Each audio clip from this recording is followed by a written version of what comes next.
드디어 이제 정몽규 회장, 홍명보 감독, 이임생 이사 등 여러 인물들이 홍명보 감독의 선임 과정, 그리고 그 이전의 국가대표팀 감독 선임 과정에 연관되어 있는 상황에서 문체부가 축구협회를 감사하는 자리를 만든다고 계속 이야기를 했습니다.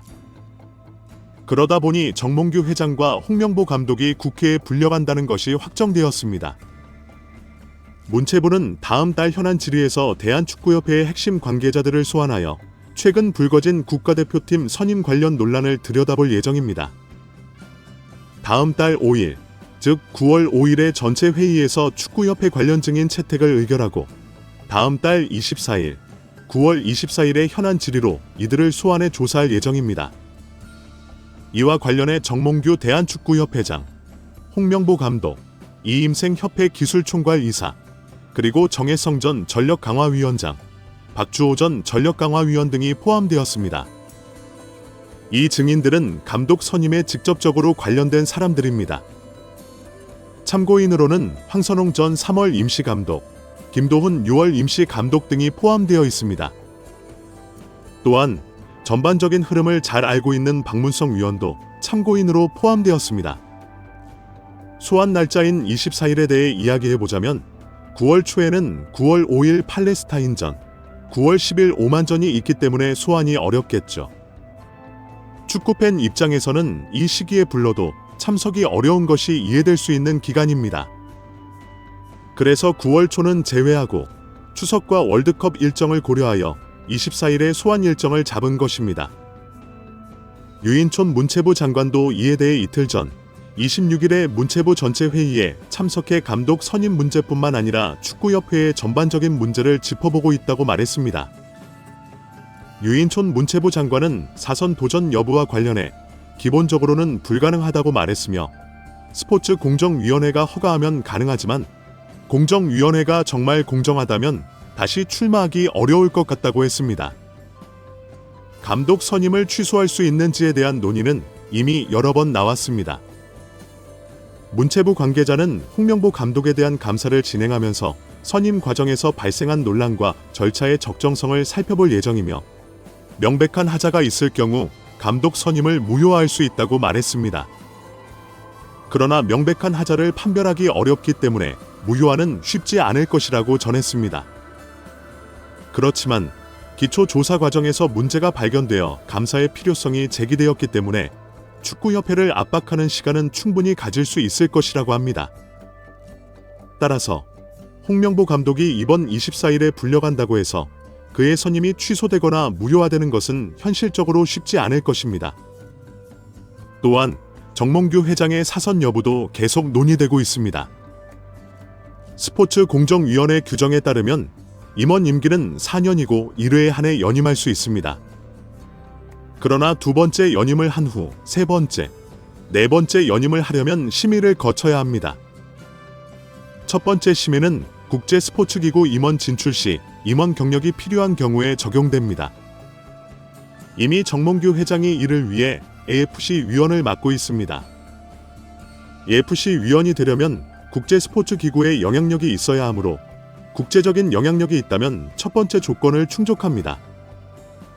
두 번째는 재정적 기여, 혹은 국제대회의 성적평가 등 지표를 개선하여 평가한 결과 기여가 명확한 경우입니다.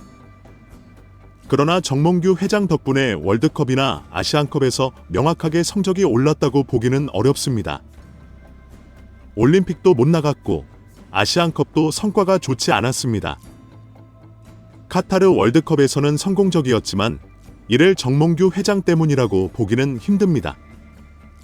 그러나 재정적인 기여 측면에서는 정몽규 회장이 스폰서를 가져왔다는 이야기가 많이 나왔습니다. 스폰서를 끌어온 것이 정몽규 회장과 연관이 있다면 재정적인 기여가 명확하게 있는 것이죠. 이러한 기준에서 세 번째, 네 번째 임기를 할 수 있습니다. HDC 스폰서를 가져온 것도 정몽규 회장의 작업 덕분입니다. 유인촌 장관도 이에 대해 스포츠 공정위원회가 허가하면 할 수 있다고 말했습니다. 유인촌 장관도 이 임기를 막을 수 없다고 하는 것이 아니라 공정위원회가 권한을 가지고 있기 때문에 공정위원회가 허가하면 가능하다는 것입니다. 이 공정위원회는 매우 독립적인 기관입니다. 임원 심의를 할 때 심의는 자율적이고 독립적으로 진행되며 의결합니다. 위원회가 의결하면 체육회에 통보하고 체육회가 이를 전달해야 합니다. 스포츠 공정위원회는 대한체육회 산하에 있지만 독립된 기관입니다. 따라서 유인촌 장관이 직접적으로 이 과정에 불이익을 주거나 간섭하기는 어려울 것입니다. 어쨌든 정몽규 회장, 홍명보 감독, 이임생 이사, 정혜성 위원장, 박주호 위원 등 여러 관계자들이 소환되어 여러 가지 사실관계를 살펴보게 될 것입니다. 정몽규 회장은 여러 가지 이야기를 할 것입니다. 클린스만 관련 이야기나 연사태 등 잘못된 부분들을 언급할 예정입니다. 한 가지 생각해 볼 점은 홍명보 감독이 명단 발표 당시 한 기자가 문체부 감사에 대해 물었을 때 감독이 선수들에게 신뢰를 받을 수 있을지에 대한 확신을 못한 점입니다. 홍명보 감독은 문체부 감사에 대해 직접 들은 바는 없지만 선수들이 자신을 신뢰할 수 있을지는 확신할 수 없다고 말했습니다. 이는 감독 자신도 어느 정도 알고 있는 문제입니다. 새롭게 임명된 감독이 국회에 불려가고 잘못 선임되었다는 평가를 들으며 감사를 받게 되면 선수들이 감독을 따르는 과정에서 홍명보 감독의 권위와 감독직의 정당성이 떨어질 수밖에 없습니다. 과연 홍명보 감독이 팀을 원팀으로 만들고 선수들과 한 팀이 되어 나아갈 수 있을지 의문입니다. 최근 스트레이트에서 공개된 감독 평가 지표에 따르면 카사스, 바그너 등 감독들이 홍명보 감독보다 좋은 평가를 받은 것으로 나타났습니다. 물론 직접 비교된 것은 아니지만 이러한 감독들이 좋은 평가를 받았다면 홍명보 감독이 선임되는 것이 과연 맞느냐는 의문이 생길 수밖에 없습니다. 선수들 내부에서도 홍명보 감독이 강력한 리더십을 발휘할 수 있는지 의문이 들 수 있습니다. 감독 선임 절차 자체가 잘못되었기 때문에 국가대표팀에 악영향을 미치고 있습니다. 9월 A매치, 10월 A매치, 11월 A매치가 계속되는데 중간에 홍명보 감독이 불려가고 리더십이 떨어지면 3차 예선에도 영향을 미칠 것입니다. 이런 상황이라면 절차대로 제대로 선임하여 이런 일이 없도록 해야 했습니다. 축구협회의 선임 과정 자체가 문제였기 때문에 3차 예선에서 국가대표팀도 뒤숭숭한 상황이 되고 있습니다. 지금도 나오고 있는 이야기가 팀 분위기와 관련된 것뿐만 아니라 팔레스타인전의 티켓이 아직도 남아있다는 기사입니다. 월드컵 예선 티켓은 보통 1시간 만에 매진되었지만 이번에는 시간이 더 걸렸습니다. 물론 시간이 지나면 만석이 될 가능성이 높지만 이렇게 시간이 걸린다는 것은 우리 축구협회가 국가대표팀에 악영향을 미치고 있다는 증거입니다. 관중이 줄어들기 시작하면 스폰서 비용이나 광고 비용도 줄어들게 마련이며 전체적인 파이가 줄어드는 상황이 벌어지게 됩니다. 이는 우리 축구와 국가대표팀에게 매우 좋지 않은 이슈입니다. 다음은 다음 컨텐츠입니다. 24시간 스포츠로 알아봅시다. 지난 주말 MBC의 스트레이트 탐사보도 프로그램에서 클린스만, 홍명보, 그리고 종몽, 축구협회는 왜 공공의 적이 되었나? 라는 주제로 심층 보도를 했습니다. 탐사 보도를 통해 클린스만 감독을 선임할 때부터 지금까지의 흐름을 심층적으로 다뤘습니다. 여기서 흥미로운 포인트는 이번 홍명보 감독이 선임될 때 이임생 위원장이 외국인 감독들이 우리 대표팀에 맞지 않아서 홍명보 감독을 선임하게 되었다고 말한 점입니다. 특히 포에, 바그너, 홍명보 중에서 포에와 바그너는 우리 대표팀의 축구와 맞지 않아서 홍명보 감독을 선임했다고 이야기했습니다. 이 과정에서 MBC 스트레이트가 입수한 자료가 있습니다. 제시 마시를 만날 때와 카사스를 만났을 때 이 감독들이 어떤 평가를 받았는지에 대한 보고서를 입수한 것입니다. 방송 시간이 한정되어 있어 아주 자세히 다루지는 않았지만 스크린샷으로 자료의 일부를 보여주었습니다. 명확하게 3페이지의 제시 마시의 평가와 카사스의 평가가 나옵니다. 평가 내용을 요약하면 제시 마시는 북중미 월드컵 성과를 극대화할 수 있는 감독이라는 극찬을 받았습니다. 북중미 월드컵을 최고의 성적으로 마무리할 수 있게 만들어줄 수 있는 감독이라고 평가한 것입니다. 제시 마시의 경력을 보면 리즈에서의 PP대 압박 강도가 프리미어 리그에서 1위였으며 스프린트 횟수와 분당 이동거리도 1위였습니다. 즉, 기동력이 빠르고 앞쪽에서 압박하는 스타일이 그의 주요 특징입니다. 인터뷰에서의 평가도 좋았습니다. 클린스만 감독과 달리 제시 마시는 인터뷰 자리에서 물어본 질문에 대해 명확하고 구체적으로 답변을 해주었습니다. 점수 평가에서는 5점 만점 기준으로 경력 4점, 경험 4점, 육성 4점, 게임 모델 5점, 훈련 모델 5점, 운영 시스템 5점, 리더십 4점, 소통 3점, 사단 전문성 4점을 받았습니다. 소통에서 3점을 받은 이유는 아무래도 언어적인 벽이 있기 때문일 것으로 보입니다. 종합적으로 당시 정혜성 위원장은 제시 마시가 대한민국 축구의 레벨을 한층 끌어올릴 수 있는 충분한 역량을 가진 감독이라고 평가했습니다. 또한 제시 마시는 정혜성 위원장을 만났을 때 자신에게 30개의 팀이 제안을 했지만 현재 자신에게 대한민국 축구대표팀이 최우선 순위라고 이야기했습니다. 제안한 팀들 중에는 캐나다, 그리스 국가대표팀, 레스터시티, 레인저스, 올림피아코스, 베식타스 등이 포함되어 있었습니다. 최근 레스터시티가 토트넘과 1라운드를 했었고 그 팀에서 마레스카 감독이 첼시로 가자 제시 마시에게 제안을 했던 것으로 보입니다. 그러나 그는 대한민국 대표팀을 1순위로 두고 있었습니다. 생각을 하고 있다고 얘기했다고 해요. 그리고 인터뷰도 2번 했다고 해요. 2번 했는데 첫 번째 인터뷰 자리에서는 명확한 기준 안에서 문화적인 특성까지 고려해 이야기를 했다고 합니다. 제시 마시는 이미 우리 축구를 보고 분석한 후 전반적인 단점을 명확하게 진단하고 과감한 답변을 제시했습니다. 그는 플레이의 장점을 파악하고 강점을 극대화할 수 있는 전략과 전술을 제시했습니다. 이는 알려진 바와 같이 제시 마시 감독이 3D 구현을 통해 우리가 아시안컵에서 잘했던 것과 잘못했던 것을 시뮬레이션하고 어떻게 대표팀을 이끌어 갈 것인지를 설명한 것이었습니다. 3D 구현을 통해 답변들을 명확하게 이야기했고 우리의 장단점을 파악해 미래의 전략과 전술까지 제시한 점이 매우 인상적이었을 것입니다. 또한 제시 마시는 커뮤니케이션 역량이 뛰어나고 전문성 높은 사단과의 협력을 통해 직무 역량을 강화한 상태라고 평가받았습니다. 이임생 이사가 홍명보 감독을 선임할 때 강조했던 것이 바로 팀워크였습니다.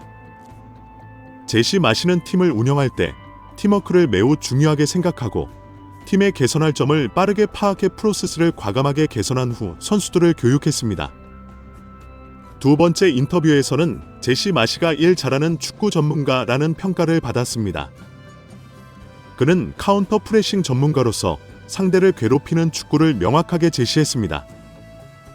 또한 선수들의 신체, 정신, 분석 등 전문 영역에서 매우 높은 수준의 역량을 보여주었습니다. 그는 명확한 리더십을 발휘하며 선수단의 경쟁을 통해 더 나은 팀으로 만들 수 있다는 평가를 받았습니다. 특히 북중미 월드컵에서 세대 교체의 필요성을 제안했는데 이는 현재 우리 팀에도 필요한 부분입니다. 실제로 제시 마시는 코파 아메리카가 끝나고 휴가를 가지 않고 바로 메스리그 경기를 보러 가서 어린 선수들을 관찰했다고 알려져 있습니다.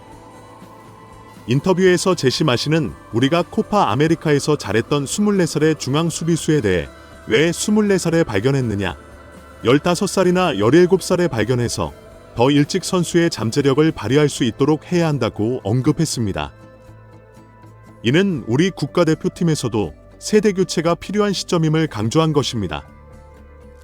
홍명보 감독이 뽑은 명단에도 30대 이상의 선수가 많아서 세대 교체가 필요한 상황입니다.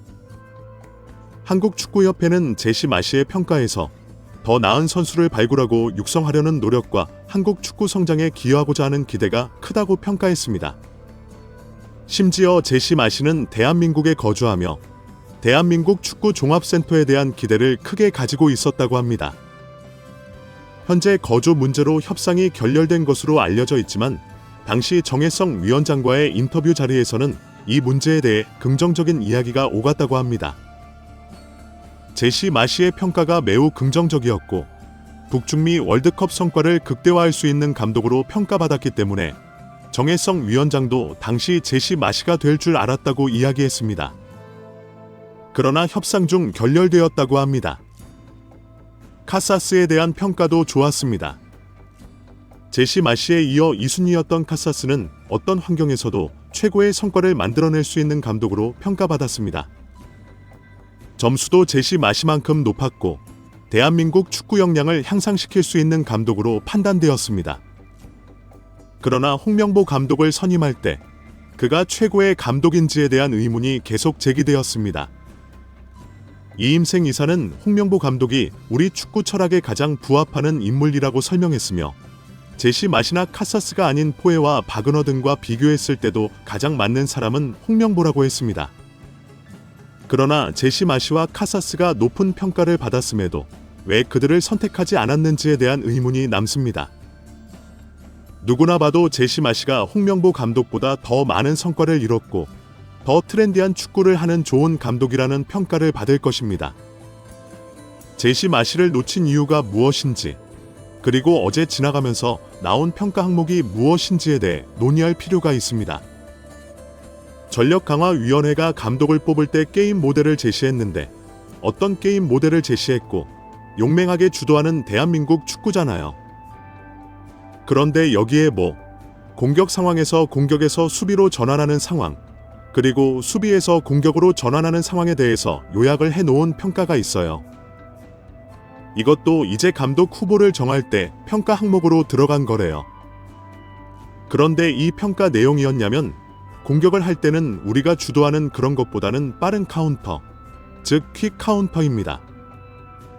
골대를 향해서 우리가 빠르게 침투를 하고 침투하는 선수에게 바로바로 패스를 찔러주고 그리고 유기적으로 스위칭을 하면서 폭발적으로 상대 수비를 혼란스럽게 만들면서 득점을 한다고 해요. 그리고 공격에서 수비로 전환할 때도 카운터 프레싱, 즉 폭발적으로 수비를 전환한다는 겁니다. 우리가 공격을 하다가 뺏기면 바로 압박을 해서 강한 압박으로 볼을 빼앗아 오면서 다시 위기를 기회로 전환한다는 거죠.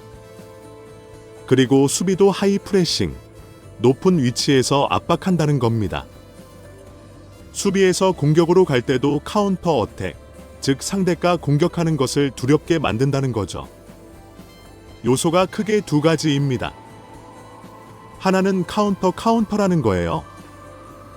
즉, 우리가 추구하는 게 볼을 점유해서 점유를 높이는 것보다 먼저 수비 전형을 만들고 있다가 상대가 볼을 가지고 있을 때 우리가 주도하는 축구라는 개념이 아니라 상대가 하고 싶은 축구를 못하도록 우리의 수비가 전방에서 강하게 들어가고 거기서 볼을 빼앗아 내면서 빠른 카운터를 하는 거죠. 그런데 개념에서 본다면 제시 마시가 이런 축구의 최고봉 중 하나입니다. 사실 빠른 카운터, 프레싱, 하이 프레싱 이런 것의 최고의 감독 중 하나가 제시 마시예요. 그리고 포엣, 바그너, 홍명보 이 세 명의 감독을 비교했을 때 포엣 감독은 이런 스타일은 좀 아니에요. 포엣 감독은 그렇고 바그너 감독은 딱 이런 축구를 하는 감독입니다. 진짜 딱 이런 축구를 하는 감독이에요. 빠른 카운터, 오히려 제시 마시보다 만들고 기다리다가 상대가 미드필더 라인을 거쳐 올 때 갑자기 둘러싸면서 뺏어요. 그 다음에 뺏은 위치가 높으니까 빨리 역습을 합니다. 누가 봐도 빠른 카운터, 퀵 카운터의 전형적인 축구를 하는 감독이 바그너입니다. 그리고 하이 프레싱, 앞쪽에서 계속 압박하고 뺏겼을 때 바로 전환해서 다시 볼을 빼앗아 오는 거죠. 그래서 바그너 감독도 30장의 PT를 준비해왔다고 이런 얘기가 있었던 거잖아요. 그런데 이임생 이사가 분명히 감독을 선임할 때 바그너는 우리 대표팀의 축구와 안 맞는다고 얘기를 했어요. 분명히. 그런데 어제 스트레이트에서 공개한 대한축구협회의 전력강화위원회가 게임 모델을 설정해서 감독을 뽑는데 이 게임 모델은 누가 봐도 바그너, 포엣, 홍명보 중에서 박은호 감독이 가장 잘하는 축구가 쓰여져 있습니다. 그러면 이게 뭐? 이임생 이사는 내가 생각했을 때는 박은 원한다는 홍명보 감독이 맞는데 뭐 그렇게 생각했을 수도 있겠지만 기본적으로 객관적인 시선에서 봤을 때는 박은호가 이런 축구를 더 잘한다는 건 사실은 누가 봐도 팩트입니다. 이거는 누가 봐도 팩트예요. 왜냐하면 홍명보 감독이 울산에서 했던 축구는 퀵 카운터 프레싱 이런 게 아닙니다. 홍명보 감독의 축구는 울산에서 울산이 압도적인 팀이다 보니까 볼을 가지고 있어요. 점유를 해요. 오히려 박은호 감독의 축구보다 볼을 점유하면서 상대 수비를 무너뜨리는 축구를 했어요. 그래서 라볼 피아나, 변형 3백. 이게 라볼 피아나나 변형 3백은 상대가 내려앉았을 때 우리가 볼을 전개하는 과정에서 볼을 점유하는 형태로 공격을 하고 상대 수비를 무너뜨리는 형태지만 갑자기 전형 3백이 돼서 카운터를 한다 이렇지 않아요. 그러니까 변형 3백이나 라볼 피아나의 개념도 우리가 볼을 가졌을 때의 개념이거든요. 기본적으로 홍명보 감독의 축구 자체가 카운터 어택, 퀵 카운터 프레싱 이런 것보다는 볼을 점유하면서 상대 수비를 무너뜨리는 걸 울산에서 더 보여줬어요. 그런데 그런 걸 생각하면 아니 박은호, 포엣, 홍명보 중에 분명히 박은호는 우리의 기준에 안 맞는다고 얘기를 했는데 평가 항목은 박은호의 축구에 더 적합한 평가 항목이네요. 이것도 스트레이트의 자료를 기반으로 했을 때 보면 과연 정상적으로 홍명보 감독의 선임이 이루어진 것이냐라는 얘기가 나올 수밖에 없다. 그래서 어쨌든 스트레이트에서 공개한 여러 가지 논란들 중 하나가 홍명보 감독의 선임 과정과 관련된 것입니다. 홍명보 감독을 선임하는 과정에서 제시마시, 카사스 등의 감독들이 어떻게 평가를 받았는지에 대한 내용이 나왔는데 이걸 보면 우리가 이번 감독을 선임하는 과정에 문제가 있다는 것을 누가 봐도 알 수 있습니다. 그래서 스트레이트에 V카로 정리해 놓은 게 있는데 어떤 것이었냐면 마지막에 전력강화위원회 쪽에 연락을 해서 얘기를 해보니까 전력강화위원회 위원들이 어떤 얘기를 했냐면 위원회가 감독을 추천만 할 뿐 권한이 없어서 매우 무력했다고 합니다. 위원회가 원하는 방향대로 진행되는 일이 거의 없었다는 답변을 들었다고 하죠. 하지만 우리 옆에는 위원들도 다 동의했고 홍명보 감독이 내부 평가에서는 1등이었다고 계속 이야기하고 있습니다. 그런데 과연 홍명보 감독이 정말 내부에서 평가가 1등이었다는 게 느껴지더라고요. 그리고 감독 선임 절차가 클린스만 때부터 틀렸다는 게 심지어 육성 인터뷰까지 나옵니다. 당시에 전력강화위원회 육성 인터뷰를 보면 클린스만 선임할 때 발표 30분 전에 통보를 받았고 후보를 평가하고 선정을 할 때 관여했던 게 전혀 없었다고 합니다. 절차도 없었고 후보도 한 명도 없었다는 거죠. 그냥 클린스만을 놓고 클린스만을 뽑았다고 알려주기만 했다고 합니다.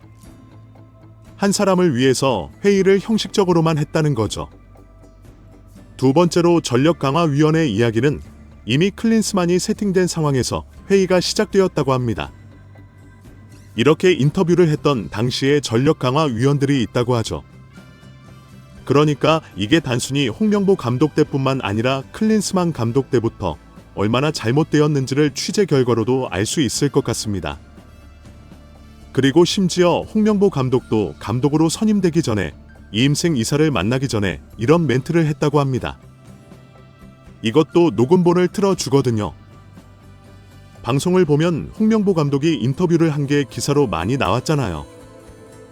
그런데 육성으로 인터뷰가 있어요. 과연 이 시점에 왜 우리가 대표팀 감독을 뽑아야 하는지, 근본적인 이유를 생각하면 클린스만을 뽑은 과정, 그리고 그 이후에 일어났던 문제들, 이런 것들이 얼마나 문제가 있었고 대한축구협회에서 얼마나 학습이 되어 있는지가 중요하다고 본인이 이야기했습니다. 그런데 며칠 뒤에 이임생 이사를 만나고 그 잘못된 클린스만 감독을 뽑았던 과정을 똑같이 반복하는 선임이 본인이 동의해서 감독이 됐다니 참 씁쓸한 내용입니다. 씁쓸한 내용만이 스트레이트를 보면 가득 차 있는데 어쨌든 이런 내용으로 방송이 구성되어 있으니까 보실 분들은 심지어 유튜브에 공개된 풀버전을 보실 수 있습니다. 그 풀 버전은 지금 36분 정도 됩니다. 36분 정도가 되니까 그렇게 길지 않은 시간이기도 해서 전체적인 흐름을 궁금하신 분들은 보시면 매우 도움이 되고 흥미로운 이야기들이 많이 있습니다.